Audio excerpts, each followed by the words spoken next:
क्या कभी आपके मन में ये प्रश्न आया है कि 26 जनवरी के दिन प्रधानमंत्री झंडा क्यों नहीं फहराते हैं? आप में से बहुत लोगों को शायद ये पता हो, लेकिन बहुत से लोग अक्सर ये सवाल पूछते नजर आते हैं। अगर आपको नहीं पता हो तो हम आपको बताते हैं कि इसका कारण क्या है। नमस्कार, ध्येय टीवी पर आप सुन रहे हैं हमारे गणतंत्र दिवस से संबंधित विशेष कार्यक्रम और मैं हूं आपकी होस्ट निधि तिवारी।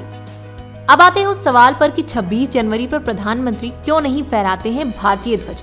दरअसल 15 अगस्त के दिन प्रधानमंत्री लाल किले से ध्वजारोहण करते हैं। वहीं 26 जनवरी यानी कि रिपब्लिक डे पर वे झंडा नहीं फहराते हैं, क्योंकि इस दिन राष्ट्रपति राजपथ से झंडा फहराते हैं। हमारा देश 15 अगस्त 1947 के दिन स्वतंत्र हुआ था। उस समय देश के मुखिया प्रधानमंत्री ही थे।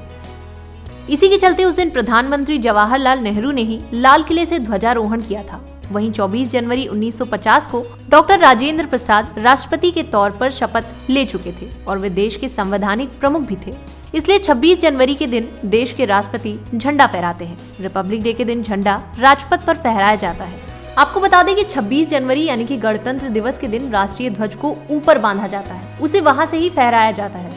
इसी वजह से रिपब्लिक डे पर ध्वजारोहण नहीं बल्कि झंडा फहराया जाता है। वहीं 15 अगस्त यानी कि स्वतंत्रता दिवस के दिन राष्ट्रीय ध्वज को ऊपर की तरफ खींचा जाता है और फिर इसे फहराया जाता है। जिस दिन हमारा देश स्वतंत्र हुआ था उस दिन ब्रिटिश सरकार ने अपना झंडा उतारकर इंडियन फ्लैग को ऊपर चढ़ाया था। इसी वजह से हर साल 15 अगस्त के दिन तिरंगे को ऊपर की तरफ खींचा जाता है और फिर लहराया जाता है, यानी कि 15 अगस्त को ध्वजारोहण किया जाता है और 26 जनवरी के दिन झंडा फहराया जाता है। आप ये भी जानते होंगे कि स्वतंत्रता दिवस का कार्यक्रम लाल किले पर आयोजित किया जाता है और इस दिन प्रधानमंत्री ध्वजारोहण करते हैं। वहीं गणतंत्र दिवस का कार्यक्रम राजपथ पर होता है, यहाँ राष्ट्रपति झंडा फहराते हैं। अंत में आपको संक्षेप में बता दें कि हमारे देश में ध्वज फहराने का क्या नियम है। भारतीय ध्वज संहिता 2002 में कहा गया है कि सार्वजनिक, निजी संगठन या शैक्षणिक संस्थान का कोई सदस्य सभी दिनों और अवसरों पर राष्ट्रीय ध्वज फहरा सकता है या प्रदर्शित कर सकता है जब तक ध्वज सम्मान के अनुरूप हो।